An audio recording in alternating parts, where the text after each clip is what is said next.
Bueno, de nuevo, buenos días para ustedes. Damos comienzo a la audiencia programada según auto que en oportunidad le fue debidamente notificado.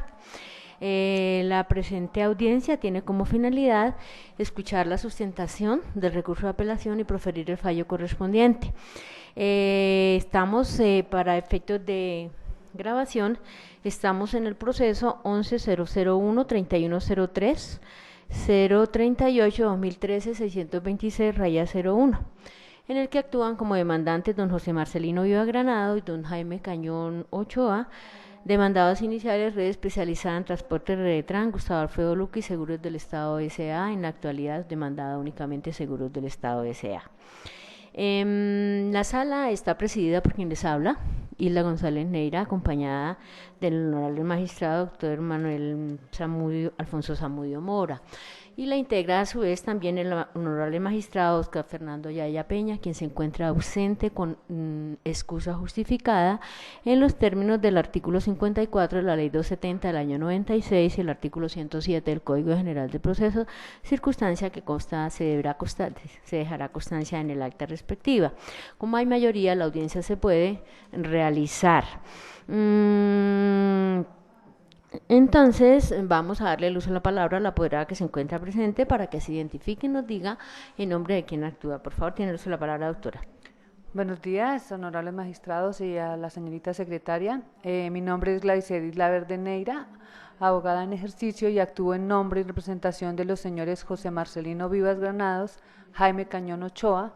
Mi número de identificación 5171818784 con tarjeta profesional 47822. Gracias, doctora. Entonces, es la única apoderada que comparece. Se deja constancia que hasta el momento no ha comparecido el apoderado de Seguros del Estado S.A. ni el representante legal, ninguna otra persona. En consecuencia, como hemos anunciado la finalidad al comienzo, le vamos a dar el uso de la palabra, doctora, por el término legal para que sustente su recurso de apelación, haciéndole la advertencia que la sustentación debe sujetarse única y exclusivamente a desarrollar los argumentos que ustedes puso frente al ACUA. Esto es porque ese es el límite que nos impone el Código General del Proceso a los falladores para definir la alzada, y es el límite que usted tiene, no nos podemos salir de ello. Desarrollar los argumentos, que son más o menos tres, que recordamos nosotros en este momento. En primer lugar, usted aseguró que el daño está demostrado. En segundo, no compartió la inferencia sobre la culpabilidad que tuvo el juez de primera instancia, y en tercer lugar dijo que el nexo causal estaba acreditado porque estaba acreditada que la culpa era del señor conductor del tractocamión. Debemos advertirle que nosotros conocemos el proceso, lo hemos estudiado, conocemos cuáles son las posiciones, la posición, porque ya en este momento suya no, sino de sus clientes a través suyo, y la posición de Seguros del Estado, así como los argumentos del juez de primera instancia. Entonces, con esas advertencias, doctora, tiene el uso de la palabra por 20 minutos. Bueno, en sentencia de primera instancia se negaron las pretensiones encontrándonos en recurso de apelación manifiesto. La acción fue invocada para promover de manera directa la indemnización por parte de la aseguradora, hoy únicamente aseguradora Seguros del Estado, por los daños y perjuicios ocasionados en accidente de tránsito que tuvo ocurrencia el 7 de abril del 2010. La responsabilidad civil extracontractual requiere tres elementos para proceder y para lograr que se obtenga una indemnización por parte de quien se está requiriendo. Se desconoció en sentencia de primera instancia que los daños ocasionados se encontraran plenamente demostrados. Debo referirme entonces a lo siguiente. Uno, se encuentra demostrado totalmente perfectamente dentro de la demanda que ocurrió el hecho dañoso. Ese hecho está demostrado conforme el acervo probatorio y básicamente con base en el folio número 3, donde aparece el accidente, el informe de policía de accidente de tránsito, donde se identifica el lugar de los hechos, los vehículos involucrados, identifica los lesionados, igual manera identifica los conductores de cada uno de los vehículos. Respecto del daño y sus consecuencias perjudiciales, debo manifestar y reiterar que de manera equivocada se desconoció en sentencia de primera instancia, porque este hecho tampoco admite ninguna duda. Dentro del acervo probatorio se encuentran las historias clínicas de los señores José Marcelino Vivas Granados, a folio 22 y 38, y la historia clínica del señor Jaime Cañón Ochoa, a folio 12 y 17.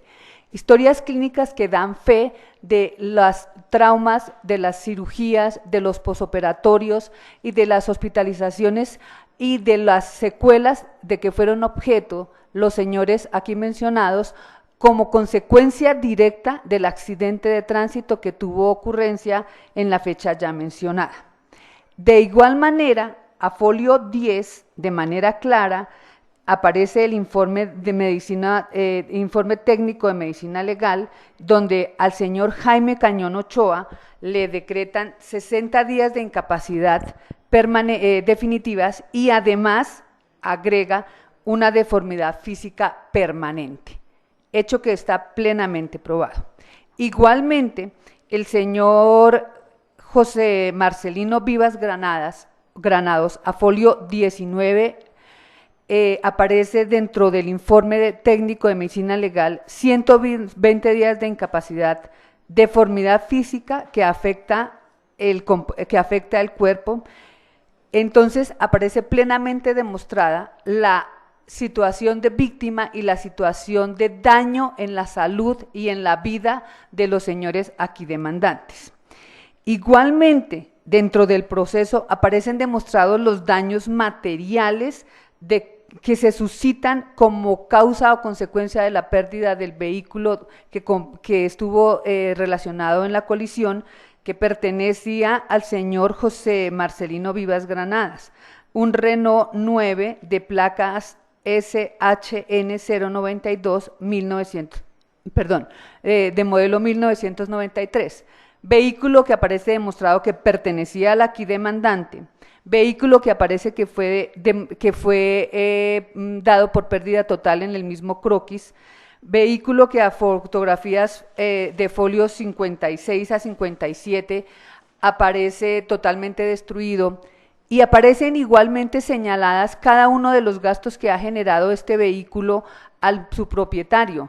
A folio 59 a 74 aparecen los recibos y de los gastos en que el señor Vivas Granados ha tenido que incurrir, tales como grúas, parqueaderos e impuestos, sin que hasta la fecha todavía se haya podido resolver la situación de ese vehículo y sigue generando para él gastos día a día. Estos perjuicios ya mencionados igual ocasionaron en los aquí demandantes perjuicios de orden moral suscitados por el dolor, la aflicción, el estado de tristeza que ocasionó para ellos la pérdida de su integridad física, su incapacidad para seguir desarrollando sus actividades laborales, disminución de la calidad de vida, de la salud, la deformidad física de carácter permanente e irreversible que en este momento son las secuelas definitivas de ese accidente de tránsito.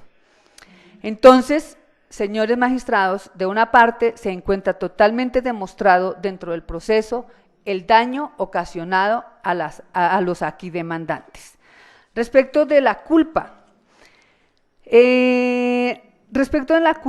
la Corte Suprema de Justicia, en sentencia SC 5885, respecto de los accidentes de tránsito donde intervienen dos automóviles, ha manifestado: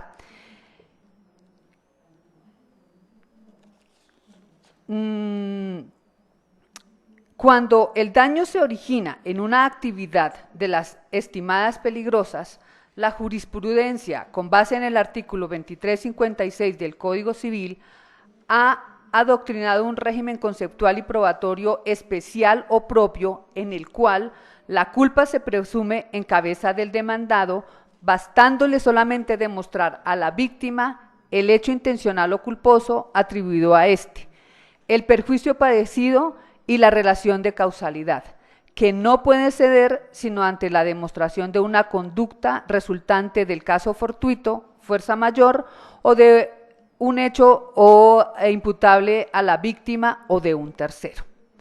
Dentro del caso que nos ocupa, es claro dentro del croquis. Yo quiero que se haga una observación detenida en ese croquis y sus anexos para ver cómo efectivamente el vehículo tractocamión que fue el que desplegó desplegando la actividad peligrosa, fue el que tuvo la culpa de la colisión. Este vehículo invade de manera abrupta el carril contrario, incumpliendo así la norma de tránsito de que los vehículos deben obligatoriamente conservar y observar su vía.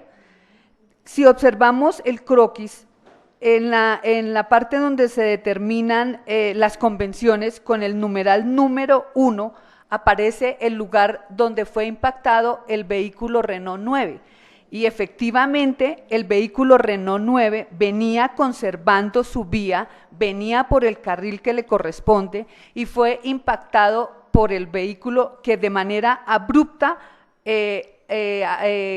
atravesando la señalización del carril, se pasó a la vía contraria y pues obviamente ocasionó la colisión de la que estamos hablando.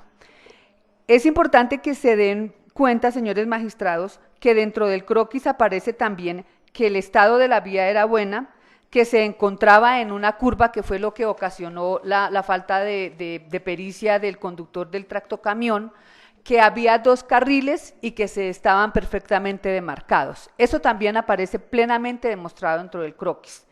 Por lo tanto, aquí no se puede decir ni endilgar que hubo ni caso fortuito ni fuerza mayor, ni tampoco se debió haber tenido en cuenta la hipótesis manifestada por la parte demandada, que fue oída por el juez de primera instancia para negar las pretensiones, en donde se dijo que la causal era la 140, donde había concurrencia de culpas por falta de precaución, por niebla, lluvia o humo.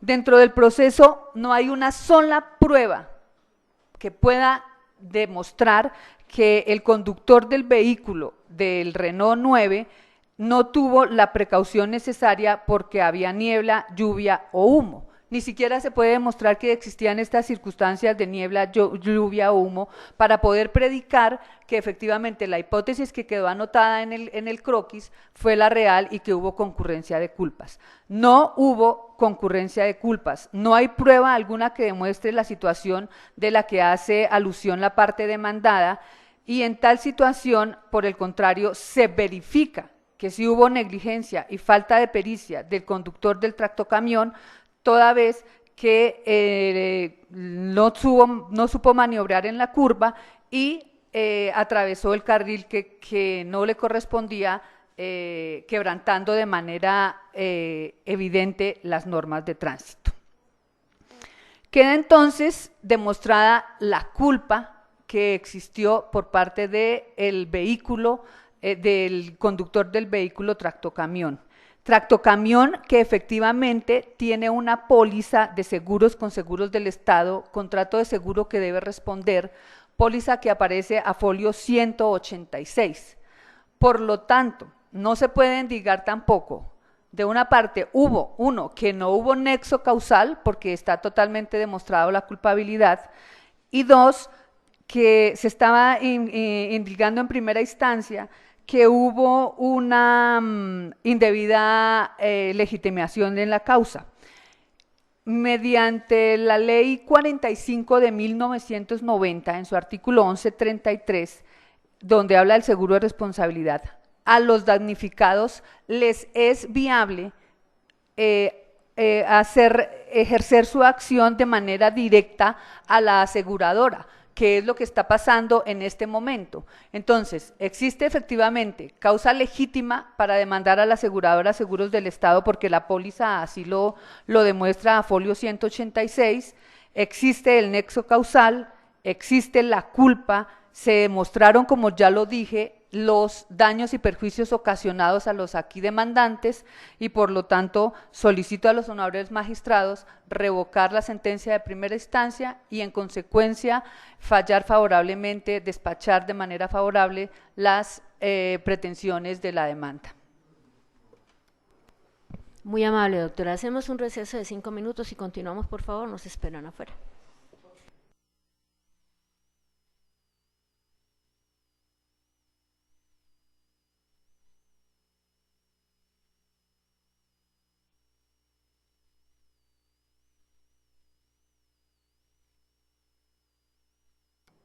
Bueno, reanudamos nuestra audiencia con la finalidad señalada y en consecuencia escuchada la sustentación del recurso, sin réplica de la parte demandada en la medida que no compareció como se dijo al comienzo, procede la sala a resolver el de apelación que interpuso la parte demandante contra la sentencia proferida el 2 de agosto de 2016 por el juzgado 19 civil de circuito de esta ciudad. Con esta finalidad, establecía la presencia de los presupuestos procesales, sin advertir causal de nulidad que pueda invalidar lo actuado, ni conducta procesal indicativa de indicio en contra de las partes. La sala, con la limitante consagrada en el artículo 328 del Código General del Proceso, en orden a establecer si existió o no razón al apelante, respecto a que el fallo no corresponde a las pruebas ni a los fundamentos de derecho, en tanto que, contrario a la decisión del ACU, afirma haber acreditado los elementos de la responsabilidad deprecada, precisa que, primero, en el sublite, si bien inicialmente se incoó la demanda, además de la aseguradora Seguros del Estado, contra Redetrans S.A. señalada como empresa afiliadora del vehículo TPQ 950 y Gustavo Aluque como propietario, por decisión de la parte demandante, culminó únicamente contra la aseguradora. Por lo anterior, entiende la sala que ejercita la parte actora acción directa contra Seguros del Estado, como lo expuso al iniciar la sustentación de este recurso ante esta instancia, acción encaminada a la obtención de la indemnización derivada de la responsabilidad civil extracontractual en que pudo incurrir el asegurado con la ocurrencia del siniestro proveniente de hecho imputable a este. Esta cobertura, hoy por Ministerio de la Ley, apunta a la reparación del daño padecido por la víctima en los términos de los artículos 1127 y 1133 del Código de Comercio, conforme al cual la víctima está autorizada en un solo proceso para demostrar la responsabilidad civil del asegurado y demandar la indemnización del asegurador. Por consiguiente, para el éxito de esta pretensión, corresponde al demandante acreditar la existencia del contrato de seguro celebrado entre aseguradora y asegurado, cuya cobertura abarque la responsabilidad civil en que pueda incurrir el asegurado, y acreditar además la responsabilidad civil del asegurado frente a la víctima, en tanto que la responsabilidad civil del asegurado actúa como presupuesto de la obligación resarcitoria del asegurador. Respecto a la responsabilidad civil en que pueda incurrir el asegurado, como la extracontractual aquí alegada, ninguna discusión amerita que todo aquel que cause daño a otro debe resarcirlo en la medida que le sea imputable a título de dolo o culpa, artículo 2341 del Código Civil, en cuanto tal actuar constituye fuente de responsabilidad y esta a su vez de la obligación de indemnizar. Tampoco que, sin desconocer posiciones diferentes, la mayoría de la jurisprudencia nacional funda la imputación conforme al elemento subjetivo y determina la carga de la prueba de éste atendiendo la naturaleza del hecho, de la obligación, la actividad que se desarrolle, unas veces bajo la órbita del demandante y otras en la del demandado. Pueden consultarse sobre las diferentes posiciones la Casación Civil del 24 de agosto del 2009 y la Casación Civil del 26 de agosto del año 2000. Así, en eventos como el presente, que da cuenta de la existencia de accidente en el que se involucran dos vehículos en movimiento, se relieva que la responsabilidad deprecada se ubica en el ejercicio de actividades peligrosas, en las que en principio a la víctima compete acreditar solo el daño y el nexo causal, y el llamado a responder, advertido que, en palabras de la Corte Suprema de Justicia, quien ejercita actividades de ese género es el responsable del daño que por obra de ella se cause, y por lo mismo le incumbe para excepcionarse de esa responsabilidad demostrar la fuerza mayor, el caso fortuito o la intervención de un elemento extraño que no lo sea imputable. Puede consultarse la Casación Civil de 2 de junio del sentencia 2 de junio 16 del 2008, con ponencia la doctora Romarina Díaz. con la variante de que si el daño proviene de la colisión de actividades peligrosas ejercidas por la víctima y el responsable, como en el sublite, debe atenderse que si aparece probada la culpa de alguna de las partes, le corresponderá a ésta responder por la totalidad del daño en la forma que señala el artículo 2341 del Código Civil.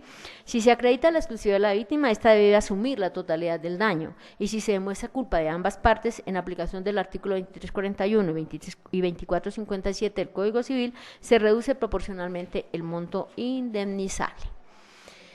Aplicadas las nociones anteriores al sublite e independientemente de la información que se pueda extraer del croquis del accidente respecto a quién fue el culpable, bien pronto aparece que no le asiste razón al apelante.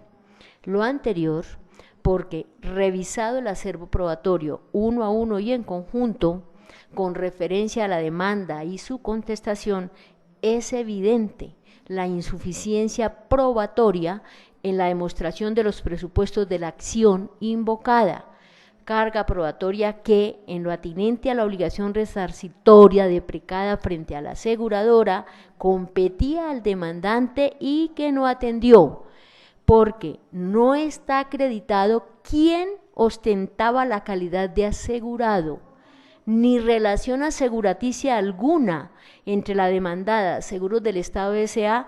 con José del Carmen Camacho, conductor del tractocamión, ni con Redetrans, a quien se le calificó como empresa afiliadora, ni con Gustavo Aluque como propietario del vehículo TPQ 950.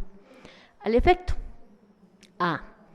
En los hechos de la demanda no se consignó información sobre la relación aseguraticia entre Seguros del Estado y alguno de los demandados, ni tampoco en la solicitud de pruebas se anunció medio alguno con tal fin. B. Si bien Seguros del Estado S.A. aceptó que expidió póliza de seguro para vehículos de carga por carretera número 51101000364 con vigencia de abril 30 de 2009 a abril 30 de 2010, la que incluía el vehículo TPQ 950 como se lee al folio 180, tal documento no obra en el proceso, en tanto que la aportada, y a que se refiere la apelante en la sustentación hoy en esta audiencia, corresponde a póliza de seguro de responsabilidad civil extracontractual vehículos de servicio público pasajeros, colectiva pasajeros, en la que aparece como asegurado City Taxi S.A. e incluido el vehículo de placas BFD 800. Veamos folio 186 a 199 que la doctora misma enunció en esta audiencia.